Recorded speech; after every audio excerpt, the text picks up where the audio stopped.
একদিন রাত্রিবেলায় কোথা থেকে কিছু ভয়ানক জম্বি শহরের ওপর আক্রমণ করে দেয়। জম্বিরা তাদের পথে আসা সাধারণ মানুষজনদের ওপর হামলা করে তাদেরকেও নিজেদের মতো জম্বি বানাতে থাকে। জম্বিদের হামলা থেকে বাঁচার জন্য সাধারণ মানুষজন এদিক ওদিক চিৎকার করতে করতে পালাতে থাকে। জম্বিদের হামলায় বহু মানুষ আক্রান্ত হয়ে যায়। এই খবর পুলিশ ও আর্মির কাছে পৌঁছতে আর্মি জম্বিদের মারার জন্য বেশ কিছু ফাইটার হেলিকপ্টার নিয়ে জম্বিদের কাছে হাজির হয়। তারা জম্বিদের ওপর একের পর এক বোমা ফেলতে থাকে। এদিকে পুলিশরাও তার দলবল সহ পথে নামে। তারাও পথে এগিয়ে আসা জম্বিদের ওপর গুলি বর্ষণ করতে থাকে।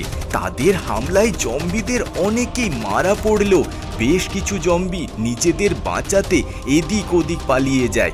জম্বিদের মধ্যে কিছুরা আবার পুলিশের ওপর হামলাও করে দেয়। এরপর কয়েকজন পুলিশ নিজেও জম্বিতে পরিণত হয়ে যায় এবং জম্বিদের সাথেই বাকিদের ওপর হামলা করতে উদ্যত হয়। এদিকে পালিয়ে যাওয়া জম্বিদের কিছু সামনের একটা হাসপাতালে ঢুকে পড়ে, যেখানে জম্বিরা সামনে থেকে আসা একটা লেডি ডক্টরকে হামলা করে মেরে ফেলে। এরপর তারা পুরো হাসপাতাল জুড়ে এদিক ওদিক ছড়িয়ে যায় এবং এক এক করে সেখানেও সকলকে জম্বি বানিয়ে দেয়। এদিকে জম্বিদের হামলায় অনেক পুলিশ জম্বি হয়ে যাচ্ছে দেখে আপাতত সুস্থ পুলিশরা সেখান থেকে ভয়ে চলে যায়। আর্মি হেলিকপ্টারগুলো জম্বিদের ওপর বোমা ফেলে মারতে থাকলেও দলে দলে কোথা থেকে যেন আরও বেশি জম্বি চলে আসতে থাকে।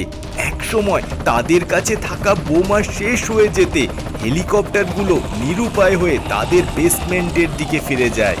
এদিকে ফিরে যাওয়া পুলিশেরা সাহায্যের জন্য শহরের বিখ্যাত এক সায়েন্টিস্টের কাছে যায়। সায়েন্টিস্ট তাদের একটা জম্বির মৃতদেহ নিয়ে আসতে বললে সায়েন্টিস্টের কথা মতো তারা সায়েন্টিস্টকে একটা মৃত জম্বি এনে দেয়। এরপর সায়েন্টিস্ট সেই জম্বির ওপর দিনরাত পরীক্ষা নিরীক্ষা করতে থাকে। এদিকে জম্বিদের হামলায় শহরের প্রায় অর্ধেকের বেশি মানুষ জম্বিতে পরিণত হয়ে যায়। শহরের রাস্তাঘাট ও চারপাশে কেবল জম্বিদেরই দেখতে পাওয়া যায়। এদিকে সায়েন্টিস্ট জম্বির মৃতদেহের ওপর যখন এক্সপেরিমেন্ট করছিল তখন হঠাৎই জম্বির মৃতদেহ জেগে ওঠে এবং তার চোখ খুলে যায়। এটি দেখে সায়েন্টিস্ট ভীষণ খুশি হয়ে যায়। এরপর সায়েন্টিস্ট তাকে এমন এক ইঞ্জেকশন দেয় যে সেই জম্বির শরীরে নানান রকমের পরিবর্তন হতে দেখা যায় এবং সে এক মনস্টারে পরিণত হয়। এক্সপেরিমেন্ট ফেল হয়ে যেতে দেখে সায়েন্টিস্ট ভীষণ ভয় পেয়ে যায়।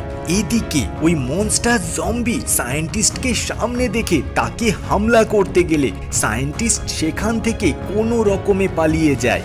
এরপর ওই মনস্টার জম্বি সেখান থেকে বেরিয়ে রাস্তায় চলে আসে। তাকে দেখে অন্য জম্বিরা হামলা করতে গেলে সে তাদের উপরই পাল্টা হামলা করতে থাকে।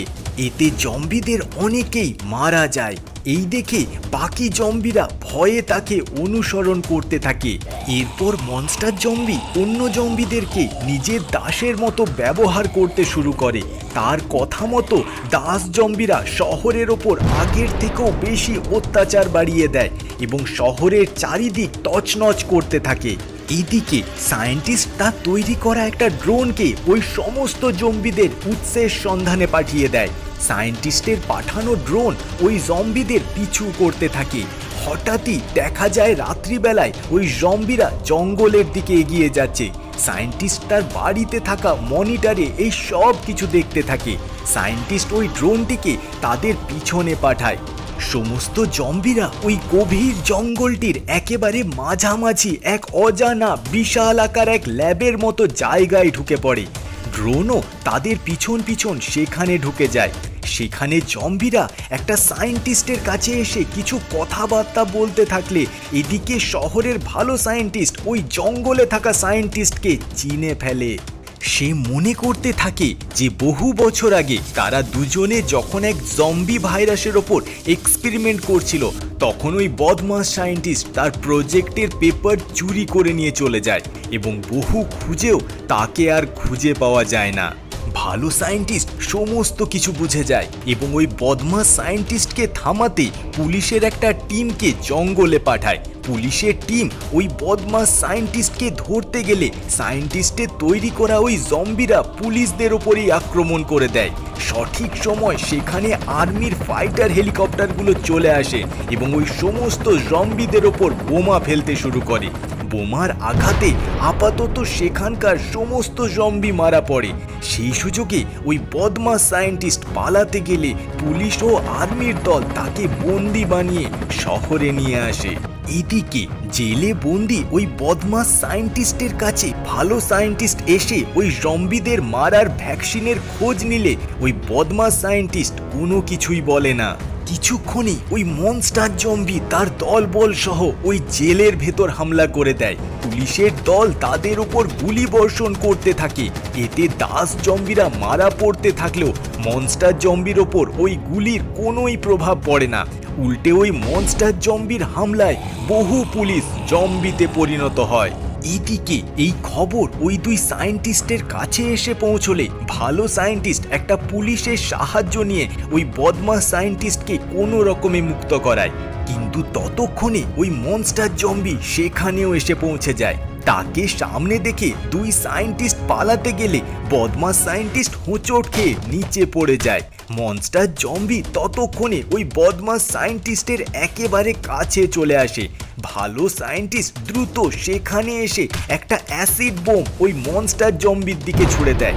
মনস্টার জম্বি কিছুক্ষণের জন্য হতভম্ব হয়ে পড়তেই সুযোগ বুঝে দুই সায়েন্টিস্ট সেখান থেকে পালিয়ে যায়।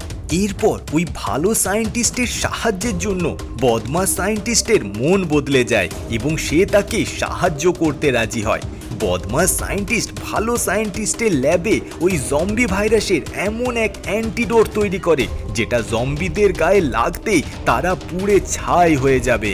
এরপর তারা ওই অ্যান্টিডোটকে আর্মি ও পুলিশদের কাছে যথেষ্ট পরিমাণে পৌঁছে দেয়। এদিকে মনস্টার জম্বি ও তার দলবল শহরটিকে প্রায় শেষ করার কাজে ব্যস্ত। আর ঠিক তখনই একই সাথে আকাশে 2-3টি ফাইটার হেলিকপ্টার ও রাস্তায় সশস্ত্র পুলিশের দল নেমে পড়ে। একদিকে আর্মির ফাইটার হেলিকপ্টারগুলো যেমন ওই অ্যান্টিডোট বোম জম্বিদের ওপর ফেলতে শুরু করে, ঠিক তেমনই পুলিশরাও একটা স্পেশাল বন্দুক দিয়ে ওই অ্যান্টিডোট সামনে থেকে আসা জম্বিদের ওপর ছুটতে শুরু করে। বোমগুলি জম্বিদের গায়ে লাগতেই তাদের গায়ে আগুন লেগে যেতে শুরু করে। এদিকে প্রথম মনস্টার জম্বি ওই বোমগুলি থেকে নিজেকে কোনো রকমে বাঁচিয়ে নিতে পারলো। শেষ পর্যন্ত একটি অ্যান্টিডোট বোম তার গায়ে লেগে যায়। অ্যান্টিডোট বোমের স্পর্শে মনস্টার জম্বির শরীরে আগুন লেগে যায় এবং এক বিশাল বিস্ফোরণ হয়। নিমেষের মধ্যে ওই মনস্টার জম্বিও সেখানেই মারা যায়। দুই সায়েন্টিস্ট, পুলিশ এবং আর্মি সকলের মিলিত প্রচেষ্টায় শেষ পর্যন্ত বাকি শহরটাকে এই ভয়ানক জম্বিদের হাত থেকে বাঁচানো সম্ভব হয়। বেঁচে যাওয়া শহরবাসীরা তাদের প্রাণ বাঁচানোর জন্য সকলকে আনন্দে ধন্যবাদ জানাতে শুরু করে।